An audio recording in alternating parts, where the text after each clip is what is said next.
and through the incredible internet, we are able to be joined by Nicola in Spain, and we're really looking forward to hearing more about the Spanish palate wines.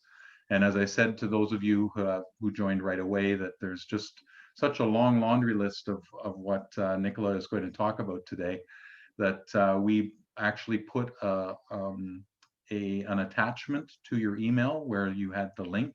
So you should have the list of wines in front of you. If you don't, you can go looking for them. Or also, Anais is going to type into the chat as we talk about individual wines.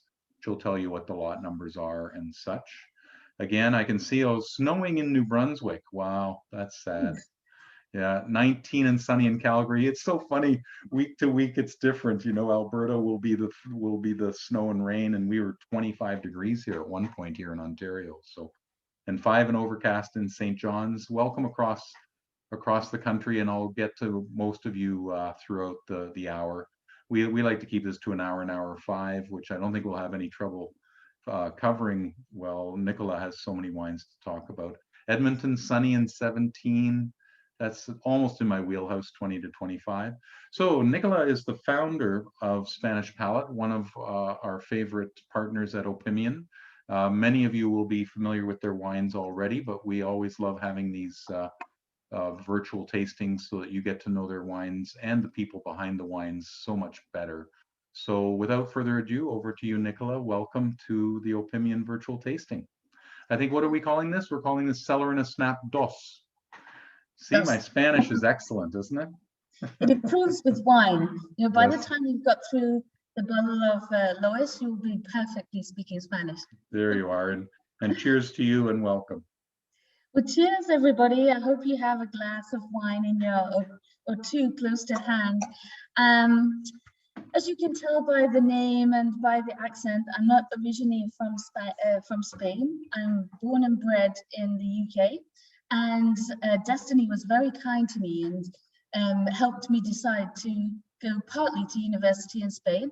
And I went to university in Valladolid, which is in the middle of what I call the 4 regions, which is 4 of Spain's best wine regions, 15 minutes on either side. So you have Cigales, Rueda, Torrón, Rebelde, Duero on either side of Valladolid. I went to a bar with my Spanish friends and somebody gave me my first glass of quality red wine. And I thought, wow, what have I been drinking this entire time? Because, I'm from the north of England. Back in the 90s, we didn't drink wine in the UK. I mean, now it's, people in the UK drinking wine left, right, and center. But back then, when you come to Spain for the first time and say, hey, try this, I was just blown away by the food and the wine and the culture and the people. And I stayed. So those 9 months that I was supposed to come to Spain turned into 24 years. I ended up in Toro just by chance, and I worked as export director for 2 years, in 2 wineries for a total of 18 years. And I decided, I had so many farmer friends that were being disgruntled, they were very upset about the price of grapes. And I thought, now it's my watch, it's my turn to give back to these farmers what they've given me in education and my lifestyle and all these wines. And so I decided I had to do something to help these farmers look at their vineyards with a different view and give a chance for these vines to survive for the next generations. Because here in Spain, a lot of the farmers' sons and daughters were being told, you can't make money with grapes, go to the city, go to Madrid, go and do something else. And I thought, what's going to happen to these old vines? If this continues, Spain is going to end up with no vines. So I also realized that I had a whole bunch of wonderful friends. They were small wine producers who are making amazing wine, but they didn't have a voice in international markets. They didn't know how to export. And I thought, the world needs to see and share these wines. So in 2016, I left a very comfortable, well-paid job to start from scratch to create Spanish Palate, to really follow my dream and help all the wonderful people that, some of them we've been publishing on Instagram on their Opimian account, and all the information that's on the Opimian site and in the catalog, you get to know the people behind it. Because for me, of course, it's what's in the bottle is crucial, But what's even more important for me is the whole story behind each one of these bottles. So we created Spanish Palate, the place where every wine tells a story. So today, I'm just going to show you my view. So I'm just in my office in our tasting room, and this is the Opimium Spanish Palate offering. All of the bottles lined up today. So I'm just going to go quickly and tell you more about the people behind each one of these wineries, why I love them and why I think they're special. Obviously, in all the material that Opimium produces, you've got the full tasting notes. And I think just before we go on to the wines, you know, I work and I've been working over 20 years in the wine business with wine clubs and wine importers all around the world. And I have to say that Opimium are one of our favorites. I think you're so lucky to have such an opportunity to be part of a club such as Opimium. I think the way that you select wines, the way you present wines, the care that you take to bring unique wines into Canada is absolutely fantastic. And for our producers, I mean, this is our 4th year, I think, Michael, with you guys, right? You've been with us, yes. Yes. right from the beginning. And all of my producers, everybody knows Opimium, and it's part of our DNA now, you know, and it's all like, oh, okay, it's time for Jane and Masters to look at the next selection. And all of our producers are like, oh, we want to taste this, we want her to taste this, you know. So, and it really does make a difference.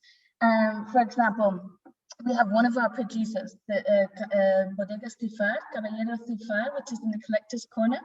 I think if all the plans go to plan, this will be like the largest order ever, you know, for this wine, and it's an outstanding wine.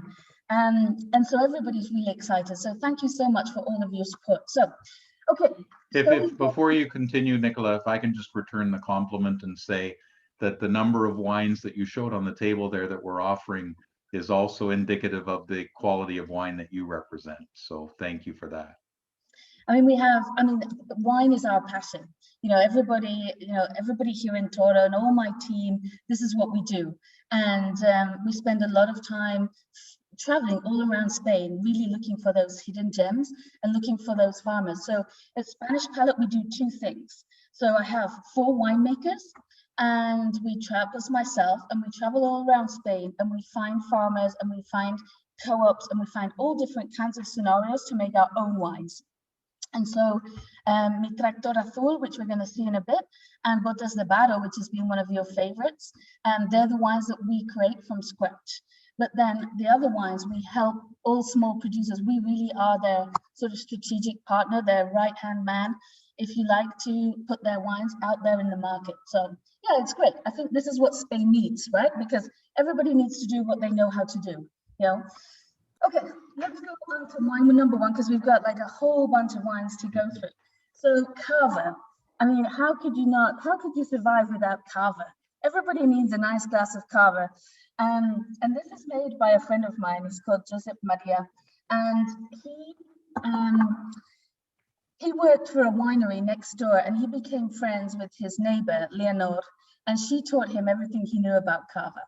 And he said, you know, when I get established, I'm going to make a Cava in your name, and it's going to be dressed as elegantly as you. Can you imagine, you know, a very sort of very well-to-do Spanish grape grower, you know, this beautifully elegant woman, so powerful, but, you know, super finesse. So she unfortunately passed away, and he thought, well, now it's time that I should make a Cava in her name. So it's in the Penedès region. You know, you can make Cava in various different regions of Spain. It's not all concentrated in one region. But Penedès, it has the influence of the Mediterranean climate. It really is probably where some of the best Cavas come from. And he has 35 hectares, and for which he makes Leonor de Carrera. It's beautiful. It's a typical blend from the typical grapes from Cava, but it's so fresh and crisp. But it's 15 months aging, so it's really up there with, you know, I think Cava at the lower end competes with the best of Prosecco, but at the top end it competes with Champagne, and this is really up at the top level of Cava. Absolutely. And I think it's nice that they have the 2 sizes of the bottles, big bottle, little bottle. like you said, if you're on your own, let's go for the little bottle, you know. But if you have to share it, Usually.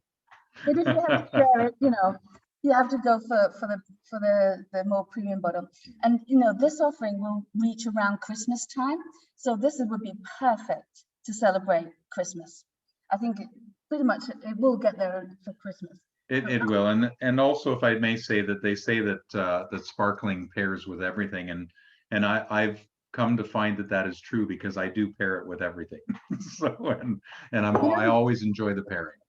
I said to Joseph, I said, what would you pair this with? You know, I was filling out some information for you, and he said everything. Why do you ask? You know, what was the problem? Why? And he was saying that cava in Catalonia, cava goes as a start, as an aperitif. It goes with the starter, it goes with the main course, it goes with the dessert, and then it goes on into the night. You know, so it's really, you know, when you go to sort of Penedès area, Barcelona, they drink it with absolutely everything. So, okay, yes, absolutely worth a visit there. And then let's move on to Lois. Lois has been with me right from the beginning. It's a friend of mine, Jaime Saiz de la Olla.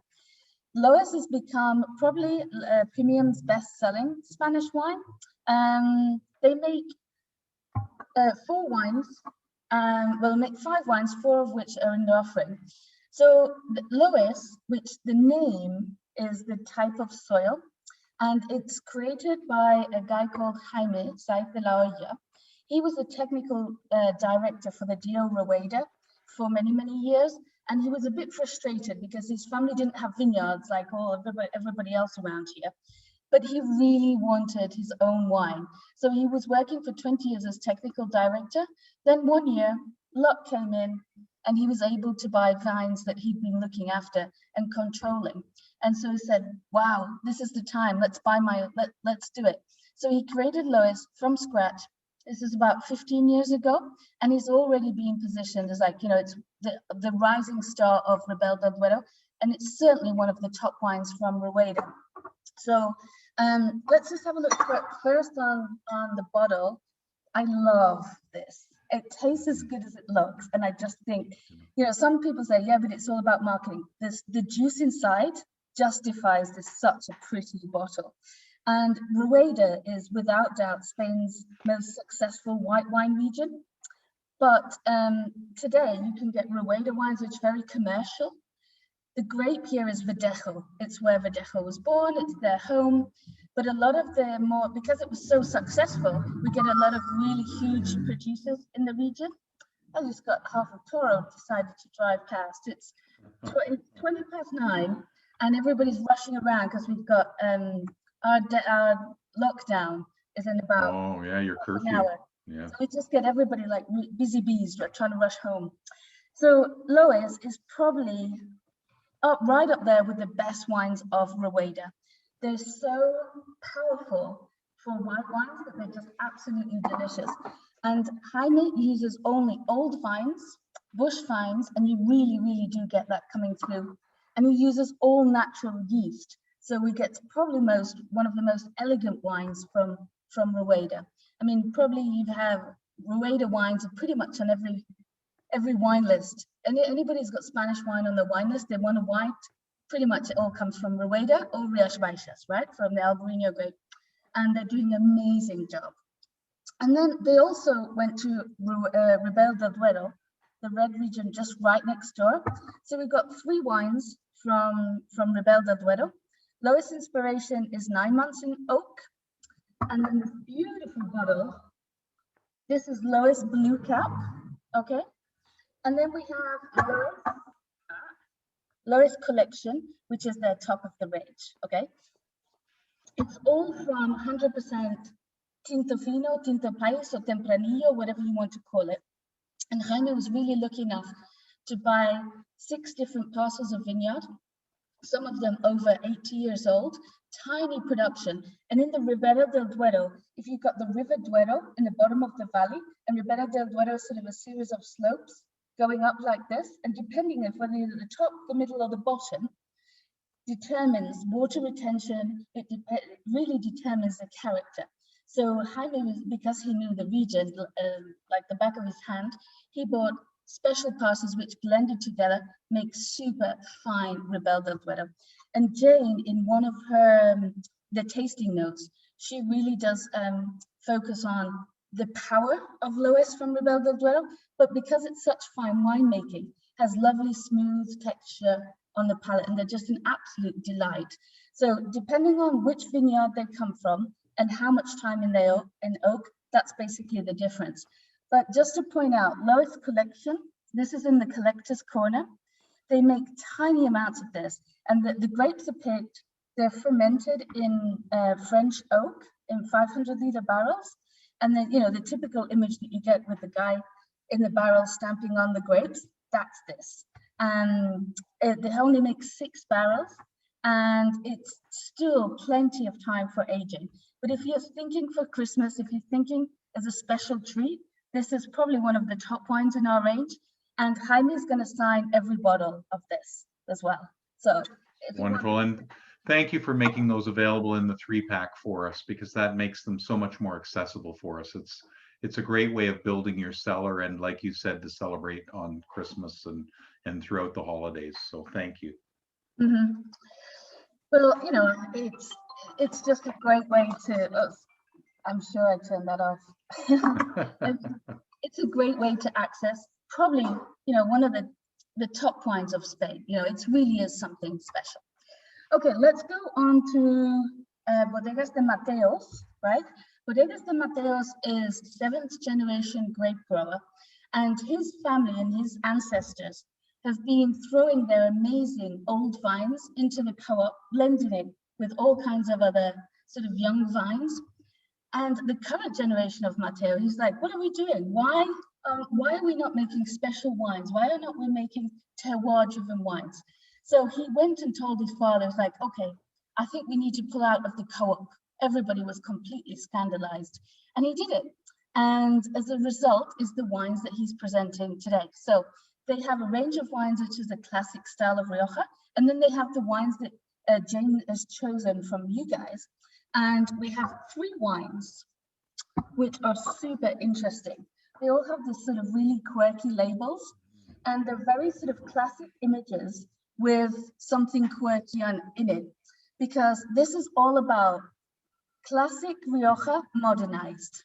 Okay, so it's you know, Rioja is without doubt one of Spain's most loved wine regions. I mean, you taste through Rioja and there's no reason, I mean, you understand why Rioja was so successful, right? Because the quality, the flavor profile is just an absolute delight, and you can drink it with virtually anything.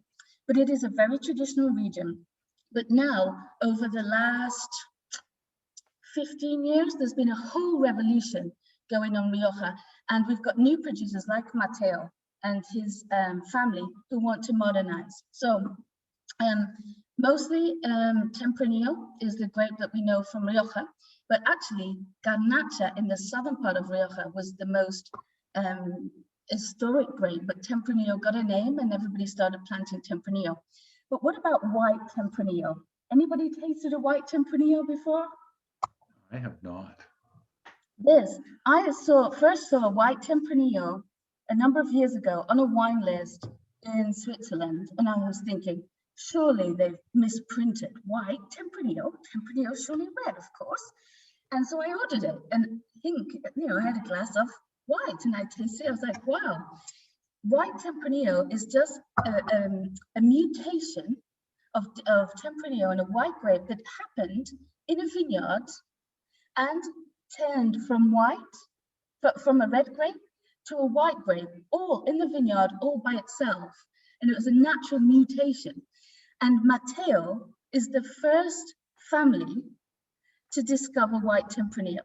And they teamed up with the University of Rioja to experiment and replant. And now Tempranillo, white Tempranillo is the rage, if you like, in Rioja. And it's so crisp and clean and fresh and fruity. And as an aperitif or with like some tapas, it's just absolutely delicious.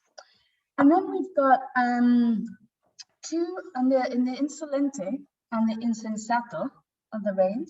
Okay, so here you've got this sort of very middle, sort of Shakespearean kind of guy with his skateboard. So it's, you know, a nod to, okay, we're Rioja, but we're more than Rioja, you know?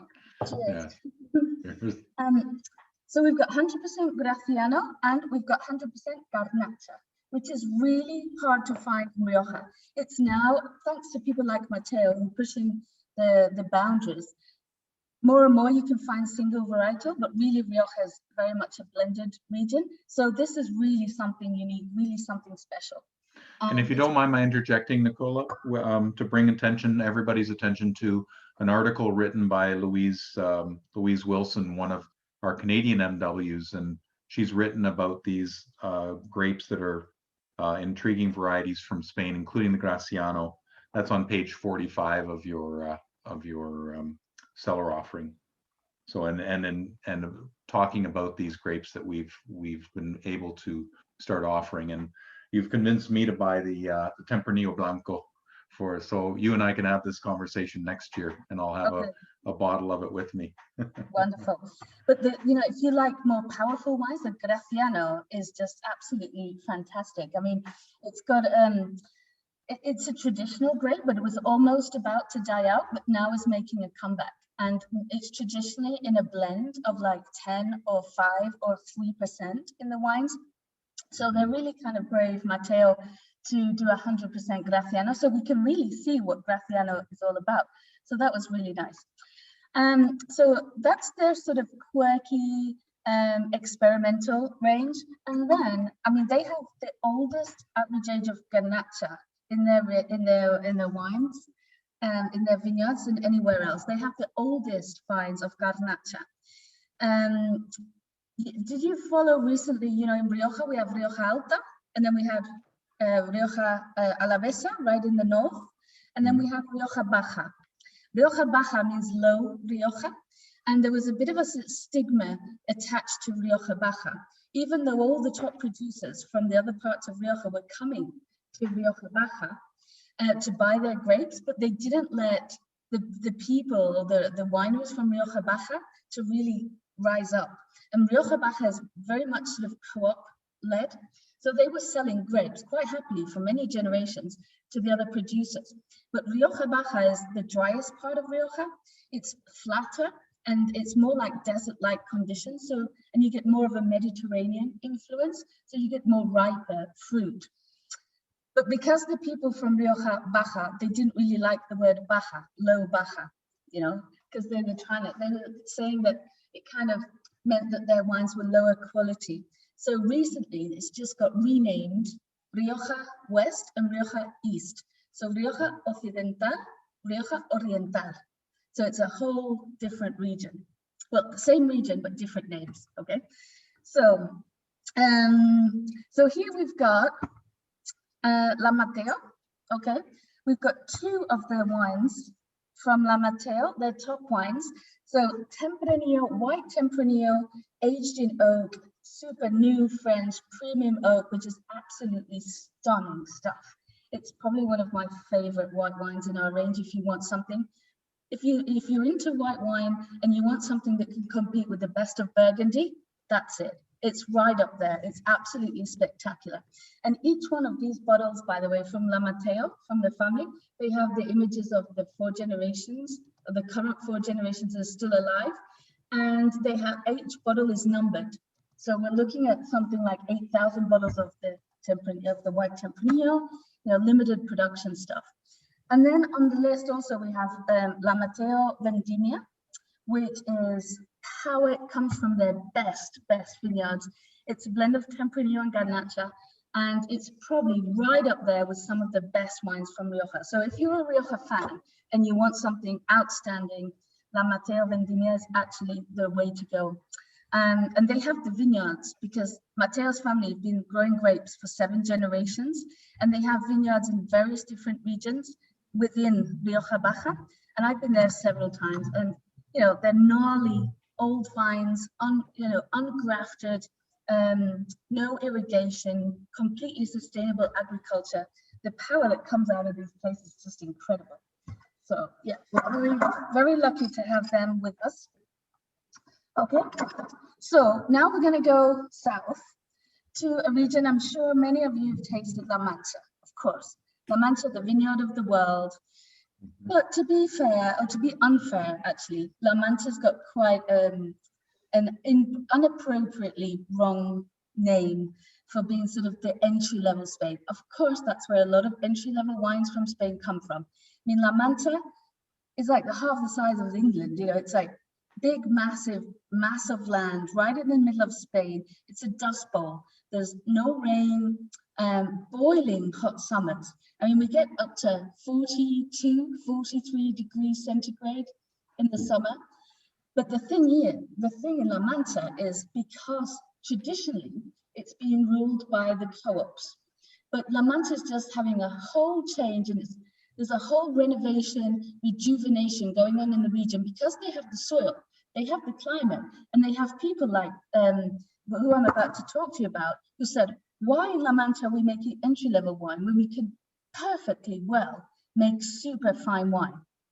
So it was just a sort of a bit of a stigma, and it was just the region just needed a whole bunch of people to trust in turning the region around. So the Carpintero family created a winery called Hacienda El Bay over 30 years ago. And you know, the family, sorry, just throwing wine about. Woo, careful. Getting excited. And I've only had 2 sips. It's nothing to do with the wine. Sure. 9 o'clock at night. Well, you know, at 9 o'clock, we're not even thinking about dinner. You know, we don't have dinner here in Spain until 10 p.m., right? That takes some getting used to for we North Americans, I can tell you. But when you finish lunch at 4:35, you know, you don't want dinner really early. No. So here with Hacienda El Bay, we've got a family from the region, from La Mancha. They left the region, built a construction company, became hugely successful, traveled around the world, and the father was drinking some of the world's best wines. And he was thinking, we could make this from our village. You know, why is my town not making this kind of wine? So he put his money where his mouth was, and he started buying up plots of land around his village, and he's now gathered 200 hectares. And he started planting the traditional Tempranillo. And then he was traveling and tasting all of these different wines, and he started experimenting. And he started planting international grapes. So he's planted Cabernet Sauvignon, Merlot, Tempranillo, Syrah, Malbec, Viognier, and Chardonnay. And the results are absolutely fantastic. So he doesn't make any young wine whatsoever. And he was growing these grapes for 13 years before he decided, okay, now my grapes, I'm happy with my grapes. Now I'm going to start making wine. He built this most beautiful winery. And when you can come to Spain, you absolutely must go and stay. It's in the middle of absolutely nowhere, and it's just peace and quiet and connection with nature. It's just wonderful. So we've got this beautiful cellar all around the vineyards. And the key here is we've got top winemaker. Adrian is the winemaker. He was the right-hand man to one of Spain's most famous winemakers, Mariano Garcia. So he was brought into the project, and he really has been able to nurture nature and really bring out the best of these grapes. And another key thing is, in this region, because it's so hot and because it's so dry, the ripeness happens like from one day to the next. So if you're picking by hand, by the time you started on one side of the vineyard and you've got to the other, the grapes are too ripe. So you have to machine harvest, and you also have to have carefully controlled drip irrigation, okay? Because it's like growing grapes in the desert. So just the right amount of water, but carefully controlled, is really key, and that helps give these wines more freshness. So they're one of the very few wineries that they have their own mechanical machine harvester, because Adrian, when he says we need to pick, he needs to pick now. So normally they start at 3 o'clock in the morning. I was allowed to join them at 7 a.m. because I thought, really, do I need to? I don't need to do the 3 a.m. to 7 a.m. shift. You know, I'm going to get the experience at 7 a.m. Right. Yeah, you get it at 7 a.m. You don't need it at 3. I mean, these machines are incredible. So I was allowed not to drive it because they didn't want me to destroy half their vineyard. But it's amazing how it works. And literally within sort of 10 minutes, the grape is picked and into the winery. It's incredible. but the grapes are offloaded and they have a sort of platform, a vineyard, a winery platform in the vineyard. So the grapes are protected. So there's no chance that they're going to lose any of the aromas. And they deliberately pick overnight, right? So that the actual grape, once it's exposed, doesn't get that hot. So, yeah, absolutely. So they're using the coolness from the nighttime temperatures. So they use less energy in the winery, but also the skins. When the grapes are ripe and you have heat, then the skins are thinner. So when you're processing the grapes, you're also extracting things that you might not necessarily want to extract. So having that harder skin just for the harvest is key. So the range of wines that we have from them are Al Son, which means under the sun, Cabernet Sauvignon, which is absolutely fantastic. If you normally associate Cabernet Sauvignon with that sort of green pepper character, Adrienne says, it's not green pepper, it's underripe Cabernet. Said, you need to taste Cabernet that's ripe. And this is what we have in La Mancha, right? So Al Son, Cabernet Sauvignon, and none of his wines are young wines. So they all have a minimum aging of 6 to 8 months in barrel. And the barrel, it's all in the tasting notes and the opinion info. Depending on the grape, he uses French or American or a combination of both. It just depends what he feels like and the vintage. He tastes the grape, then makes his decision on which barrels to go to. Al Son Tempranillo, okay, classic Tempranillo from Spain, the grape, and this is one of the most interesting wines, Al Son Malbec. Anybody had Malbec from Spain? I have once, but what interested me about this is the Malbec is able to stand up to that kind of heat, is it? To the 40 plus heat? Yes. It's incredible. It's incredible. Yeah. I mean, you have to taste it. There's only, I think, 3 or 4 producers in Spain that are doing 100% Malbec. Only 3 or 4. And the Carpintero family, they brought the Malbec from France rather than Argentina. And it's incredible how it's adapted to the climate and to the soils. It's really ripe and luscious and got lots of blackberry flavors, got a little bit of chocolate and coffee flavor coming through with the oak, a little bit of spice. It's just absolutely wonderful. And it's completely different to other Malbecs. I mean, if you like Malbec, you love it. If you don't like Malbec, give it a try because it's not what would you expect for your Malbecs. So let's go on to one of our little creations. It's called Mi Tractor Azul, or My Blue Tractor. And when I was looking for the vines in Rioja to make Botas de Barro Rioja, I came across a farmer who had this tractor in his vineyard, and it was full, surrounded by like meter-high grass. And I'm like, what such a beautiful piece of machinery. It's like, oh, that's my grandfather's, So I love young wine. I think there's a time and place for every wine. I love all wine, really. But there's certain times, like on a Monday night or even on a Saturday lunch, I want something light and I want something fresh. So I decided to create a range of wines, of which you have 2 of them under the offering this year. Young wines, no oak whatsoever. So this is just fruit and fresh and juicy, and they're just a delight to drink. I mean, don't expect a million layers of complexity, but that's not what I wanted with this. I just want a pure varietal characteristic. So we chose three grapes. We make you've had that before, the Mi Tractor Garnacha from the south of Spain, from Almanza.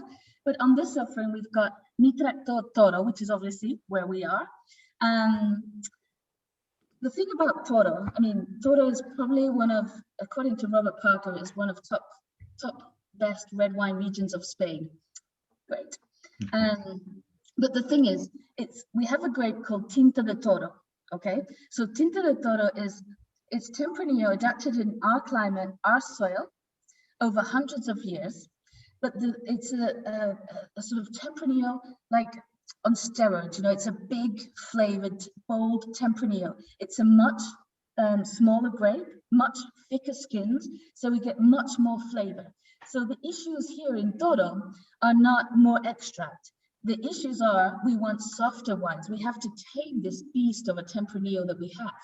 And so if you put the wine in oak and you age it for 2 or 3 years, then that process happens by itself. But what happens if you want this beautiful Tinta de Toro character, which is violets and licorice and all sort of dark fruits of the forest? What about if you just want an unadulterated Tinta de Toro? Well, you have to give it all the love and care. And there's not many wines, young wines in Toro, that have soft, easy, sweet tannins. So this was our major challenge. And I've spent my last 24 years here, and this is the result of all my experiences and all my experiments and all my philosophies. So we basically give the same love and care to a young wine as you would for a wine that's destined normally for greater things. And the thing is, in Toro, we have to have less skin contact during fermentation. So we forego a little bit of the color, just so we can keep the finish really nice and round and soft. And you can put, you know, unoaked Tempranillo, put it in the fridge for an hour and see, you know, just bring down the temperature just a little bit, and it really does make the wine dance. It makes it all much more go, lovely, here I am, here's my fruit. So just a slight chill on unoaked Tempranillo, or unoaked reds in general from Spain is fantastic. That's a great tip, thank you. And I have this with my pasta, my pizza, my burger, my Spanish omelet. It's a go-to wine from Monday to Thursday, never fails. Excellent.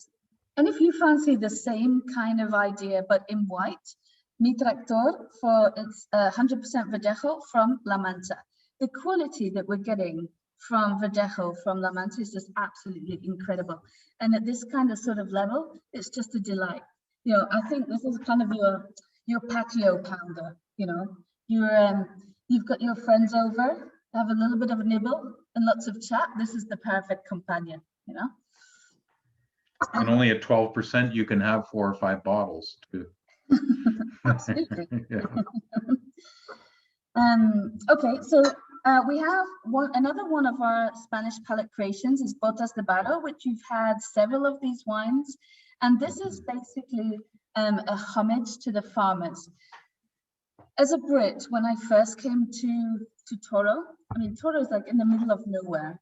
It's a beautiful medieval little village in the middle of nowhere, surrounded by beautiful old vines. And traditionally in Spain, you would work from 9 o'clock in the morning till 2 in the afternoon, go home for 2 hours, have lunch, have a siesta, and then come back from 4 to 7 p.m. That was like the traditional time for working in Spain. So because you've had 2 hours off for lunch, that's the main meal of the day. When you're going back to the winery at 4 p.m., you're a bit like, you know, you need a coffee. So everybody kind of traditionally called off at the local bar and had a little espresso. And I was obviously the only female there. And I was certainly the only foreigner in town. And all the guys in the bar had these big boots on. And I was thinking, wow, these guys, you know, with all their boots, it was like for somebody from England, you know, it was just a culture shock. And then I got to know these farmers, and often you would see the son, the father, and the grandson all lined up at the bar, 3-minute cafe before going back to the vineyards. And I got to know the farmers, and I got to know the vineyards. And these are some of the old, you know, Spain has the oldest average age of vineyards than anywhere else in the world. And I was thinking, wow, how many pairs of muddy boots have these generations gone through so that I can sit here and go, oh, this is nice, you know, and drink these lovely wines. So that's why the brand was created, Botas de Barro. So we make this wine in now 7 different regions. Each pair of boots is different, and they belong to somebody who we source the grapes from each region. Okay, very cool. So these are from one of the guys that we work with over there. And I have all the boots in the office all around here. Because when we started to create this brand, I asked all the farmers, I'm like, do you have any boots? And we had the half of Spain, you know, digging in their closets and their garages and under the tractors, you know, and we were inundated with boots. So it was wonderful. So it's really That's a, a homage to the farmers who are there day in, day out. And this is from Rebelo del Duero. And we just had a major frost last night. Last night, no, the night before. I was talking to one of our farmers. He was almost crying on the phone. He was right in the middle of his vineyard. I mean, you've seen the news in Burgundy, where they're lighting all the fires. Spain was okay. Rioja is got hit, and the night before last, Ribera del Duero was hit too. Oh boy. So yeah, it is what it is. It's the perils of being a farmer, right? That's and especially sort of in these extreme regions. I mean, everybody thinks Spain is really hot, but in Toro, Ribera del Duero, we get to -7 degrees centigrade. And I mean, for you guys, for Canada, that's not really cold, but for us, but it's not good for grapes. It's not good for grapes. And because we had a dry spring and we had a hot spring, everything is in full budding. The buds are super open. So I mean, we've got another 3 weeks maybe to It's a fragile time. Absolutely. Yeah. So Botas de Barro, it's made with a bunch of farmers that we found. They're 50 to 70-year-old vines, all bush vines, no irrigation, right in the Duero Valley, and 4 months in beautiful French oak, which is absolutely stunning. And it's sort of medium-bodied. It's typical Tempranillo from Rebelo del Duero, but it's still it's still Monday, Tuesday, Wednesday, Thursday. Maybe we're getting into Friday. Just a touch of oak, but lots of fruit and nice old vines. Okay. So now we're going to go on to a new producer for a premium. It's a relatively new producer from us. It's from Rebelo del Duero, but this is like the top end of Rebelo del Duero. If you love premium wines, if you love premium Spain, this is an absolute must. They're called Bodegas Tifar. They've been around for several years, but in 2014, winemaker Becca Prieto, who was born and bred in Ribera, I mean, he knows Ribera, he knows every parcel, every change of soil, he knows the ins and outs of Rebelo del Duero like nobody. And he has a complete obsession he just wants to make the most perfect, elegant wine from Rebelo del Duero, because you get some quite robust, heavier wines, but he's all about elegance. So we have Senda de los Olivos, which is his Crianza. And I've been in tasting Rebelo del Duero since 1999. When I was in Ribera when I first fell in love with wine. And for me, it was just like, wow, this is the flavor of Ribera. Because Ribera has been so successful over several years, some of the personality of Ribera has been lost, and he so captures the pure essence of Ribera in Senda de los Olivos. Absolutely. It's relatively high altitude for the region, 710 meters. He's obsessed by altitude because Ribera in the summer is really hot, low rainfall, slightly more than Toro, but still, quite intense region. He wants to make elegance, so he's going for high altitude. And this is his top wine. This is part of the collector's choice. Tiny production wine. It's called Caballero Cifar, okay? And you can see Becca has hand-signed each one of these bottles. We have 900 bottles for a premium for this. I've ordered my case, so there's 6 fewer, or was it 3 fewer? And if this happens, if the 900 bottles are taken, this will be the biggest ever sale of Caballero Cifar. And especially in times of, this wine normally goes to restaurants, normally goes to Michelin star restaurants in and around Spain. Robert Parker's former, the guy who tastes for the Wine Advocate, he said, wow, after all these years of tasting Rebelo del Duero, you can still find something incredible and amazing and new, and it's such a worth buy. So, and I absolutely agree. So I have a couple of new favorites that I'm completely in love with, and this has to be one of them. It's just one of those kind of wines that you open and you just, your hairs on end, just like, wow, this is amazing. So, and it's the 2016, correct? Yes, Yes. So incredible vintage. yeah. In Ribera del Duero, it's a bigger vintage. So it means more grapes per vine. But in Ribera del Duero and in Toro, that's an actually good thing, because it means this. If we have a small vintage like 2017 or 2015, we get more power. What we're trying in our regions, in Toro, Ribera, we're trying to soften that power. We want finesse, we want elegance. So we're talking about vineyards that are producing 2, 3, 4,000 kilos per hectare. So if they produce 5,000 kilos per hectare, which is still tiny, that really helps us for elegance. But wonderful, wonderful vintage. And Randine's asking, what was the rating on the side of the bottle? Whose rating was that? On the I believe James Suckling was James 90, Suckling. 93. Right. Okay, they have press all over the place. It's one of the highest rated wineries, and 92 points for the Sen de los Olivos Crianza. Okay. Very good. Okay, into the home straight. Okay, Flo De Padamo is made by one of my favorite wine people in the whole planet. It's made from Leon, which is sort of 3 hours northwest of Madrid. It's probably not a region that you know. It's a traditional region, used to make a massive amount of wine, died out almost. The local farmers started to leave because there was not much money in it. They used to actually make more wine than the whole of Ribera del Duero. So in comes Pedro. Pedro is winemaker, owner, and creator of the winery called Flo De Padamo. And this is the Verdejo, Flo De Padamo, young, fresh, fruit forward. And Pedro was invited to create the DO, the appellation of Leon. So he went up to Leon, fell in love with the local grapes. The red grape is called Preto Picudo. You can only find it in Leon. And they have a white grape called Albarín Blanco. You can only find it in Leon. And Pedro was like, we have to do something before this region dies out.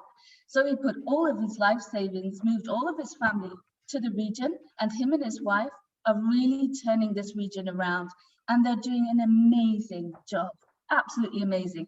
They make a whole bunch of wines, which we hope to bring to you in future offerings, but they're absolutely worth having a look at. So this is Flo De Padamo, 100% Verdejo. It's crisp and fresh and fruity. It's very sort of peachy, really lovely fruit. Again, you could have this as an aperitif. You could have it with your tapas or out there on the patio. And it's a Verdejo from Leon. So it's not the typical Verdejo from Rueda that you would normally find out there. So it has a little bit. I think Miguel's on the call with us, isn't he?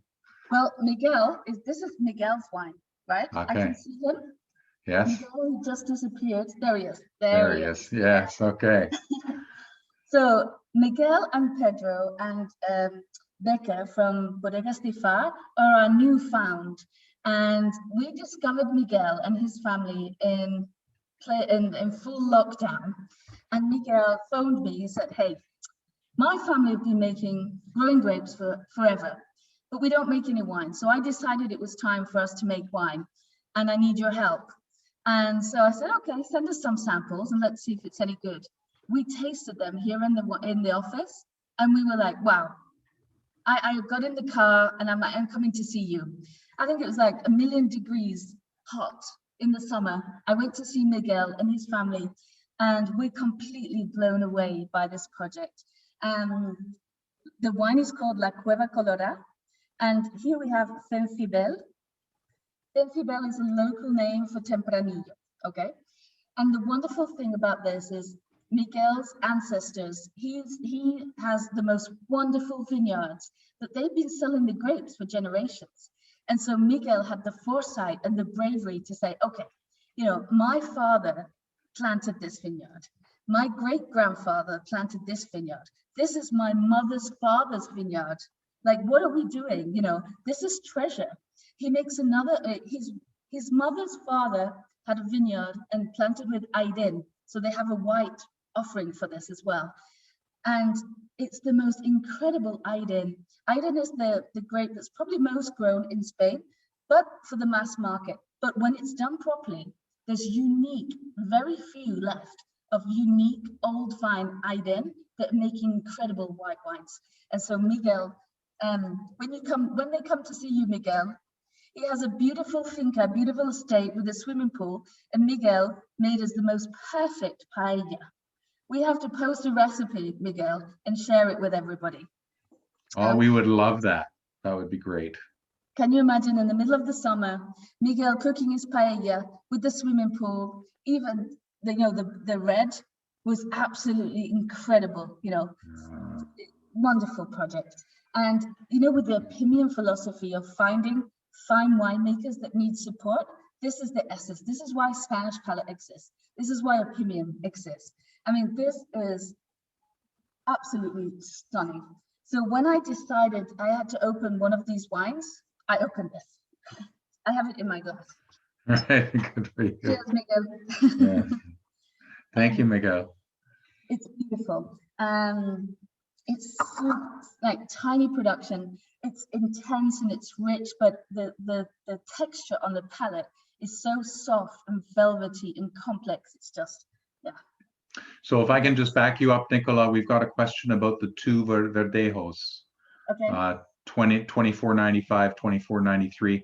We get this every time where you have to choose your favorite child. That no, just compare and contrast. That's all. Okay. The Verdejo Mi Tractor is southern Spain, well, central Spain. It's more heat. I mean, it has more ripeness. And the Flo De Padamo is more northern. It's higher altitude. And it's a little bit more minerally. So this is more sort of pineapple tropical, and this is more mineral, if I had to make a difference. So it depends what you like. I can't choose. I think that's really helpful though, for Greg and Arlene to make a choice. Okay. Don't make a choice, just choose both, Greg and Arlene. That's the thing to do. Yeah. That's right. And the final wine is Santa Estadia. And this comes from Rioja. It's classic style Rioja. So if you've been drinking Rioja and still love Rioja in the classic style with 18 months in American and French oak, I mean, there's a reason why Rioja is the most successful wine region. It's, we think, yeah, we like to try new things. Yes, we like to try new things, but it's also nice to taste the stuff that's been made forever. And we teamed up with a bunch of farmers and a young female winemaker, and she makes a whole range of wines as well. But she said, I still love my traditional Rioja. So Santa Estadia Reserva. I think it's 18 months in oak. So it's soft and rich and dark and smoky. It's fairly oaky. So if you like oak, you will love Santa Estadia Reserva. So we tried to keep it to an hour. And look at that, how you get, it's 4 p.m. exactly here. Well done. Very, very well done. And please, we don't have to rush away. If anybody has any questions, please type them into the chat. Mateos Graciano, more full-bodied compared to the Garnacha? Yeah. Is that right? Yes, it is, isn't it? It's the heavy. Garnacha generally is a much lighter variety. I mean, it depends where it comes from. It depends on the age of vines, because there's old vine Garnacha. At the top end, Mateo have a really intense Garnacha, but at this level, the Graciano is a bit more herbally and has more intensity than the Garnacha. The Garnacha is a bit sort of more red berry fruit, and it has a bit fresher, a bit more sort of easy on the dancing, like lighter, easy on the dancing. Sometimes it gets easier to dance, but then it gets harder afterward if you keep going. Well, you have to come and live in Spain and you build up somewhat of a resistance. So, and just before don't tempt me. All of our producers and Miguel, who's with us, everybody would really love you to come and visit. So anytime when all this mess is finished and done, we love to host people in our vineyards. We like to take a little picnic table and a little bit of Spanish ham and some cheeses and some tapas in the vineyard, and have a lovely time and really to understand where the wines come from. And then we like to introduce you to people like Miguel. And then you see the terroir, and then you see the people, and it all makes sense. And there's nothing more that we love. And there's nothing, in my opinion, there's nothing finer. No other place that I would rather be with people that love wine, people that make wine in their vineyards. So really look us up, Spanish Palate, through Opimium, and Opimium have the travel connections as well. Yeah, we're going to start that again one of these days. We've had people from Opimium. We've had people from Opimium actually dress up in the harvest parade in Toro. Oh, actually, that's great. He came one day and I said, well, it's harvest tomorrow. He's like, oh, I would love to join. So we got him a costume. And the next day he was walking down the street with me and a whole bunch of carts. We had like 100 carts driving through Toro at the harvest. Wow. And it was an Opimium member. And he was like, this is the most spectacular experience ever. So that is the epitome of the Opimian experience, I think. So that's marvelous. And I'm getting a lot of private messages asking for that paella recipe. So we're quite serious. If you can send it along, then Anais will send it out to everybody who attended today. Okay, that would, if that's all right with you. Absolutely. Yes, We also have one of my favorite restaurants in Spain is in Salamanca. It's called Oro Viejo, and we teamed up with them and we filmed a whole bunch of recipes and paired them with each one of the wines. Okay. Oh, so, and we have all of those videos, and it doesn't give you the exact recipe, like not measuring. It's like a Spanish type cooking, you know, throw in the eggs and throw in this, and just until it feels right. Yes, tasty, like it. So I think we have about 12 different recipes.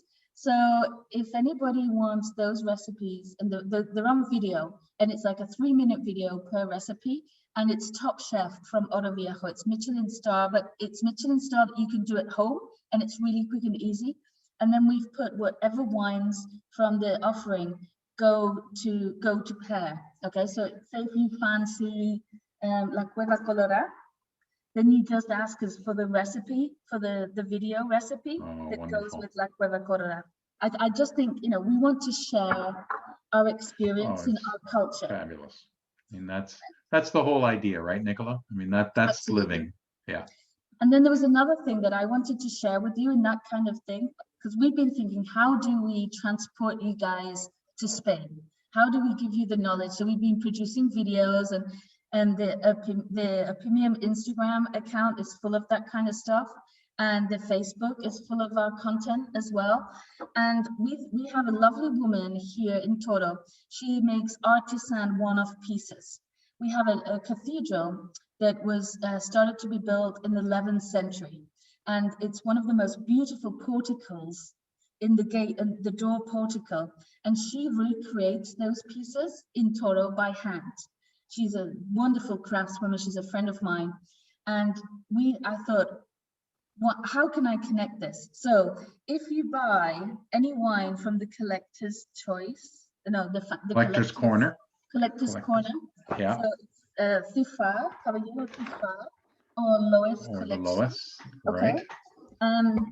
You'll automatically get entered into a prize draw, and I've bought one piece from her. And so whoever gets the draw, we will send you that piece, and it's a one-off, and it's from Toro, and it's like, how can I send you a little piece of us? That's so nice. That's just a lovely idea. And unfortunately, I don't think I can win, but I have two entries. I'll be buying both of these wines, but I won't be able to win. It's very sad. You can't win, no. I'll have to talk to the staff. I don't know. No, I won't. We'll definitely have somebody else win that. And I've seen it. You probably don't know. I used to own a ceramics store in Stratford, Ontario, and oh wow! And so I know ceramics really well. And I've seen this piece and read about the artist, and she's remarkable. So really, really, yeah. Thank you for that. Yeah. And people will see that promotion going out very soon. We were just preparing that piece. So excellent. I was trying to film the video with her on Easter Sunday. And, you know, in our sleepy little town of Toro, there was cars that never drive past in this little road in her shop, and sleepy Toro. And it was like, we had to do about 18 different takes because every time she was trying to get her words out, like, Easter Sunday parade coming through. Oh, that's great. Well, I don't see any more questions coming through, so I'd like to thank everybody for joining us. Thank you for spending your Sunday afternoon, a piece of it with us. It is Sunday, right? Yeah. Saturday. Right. Saturday. What? Saturday, all day. Is this only Saturday? Yeah. Oh man, that's fantastic. I was working all morning, but you know, I'm so sorry. So thank you for spending part of your Saturday afternoon with us. I haven't been drinking too much either, Nicola. But so, and Anais, so as usual, thank you for operating. Thank Really you. appreciate it. And thanks everybody for just enjoying Thank and you, sharing Nicola. the joy of wine with us. And I feel so blessed and fortunate to be a part of Opinion myself. And we certainly thank you, Nicola, for your partnership in all the Spanish palate wines, and Miguel for joining us today and for your wine. Thank you again, everybody, and we'll see you next time. Have a great evening, afternoon, and nobody is morning right now. So take care. Oh yes, Thank you cheers, so much, cheers, everybody. cheers, everybody. Thank you. Okay, Cheers. Salud. bye. Salud, Miguel. Salud. Salud, todos.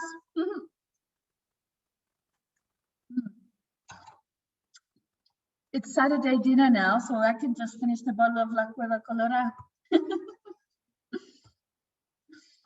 Adios.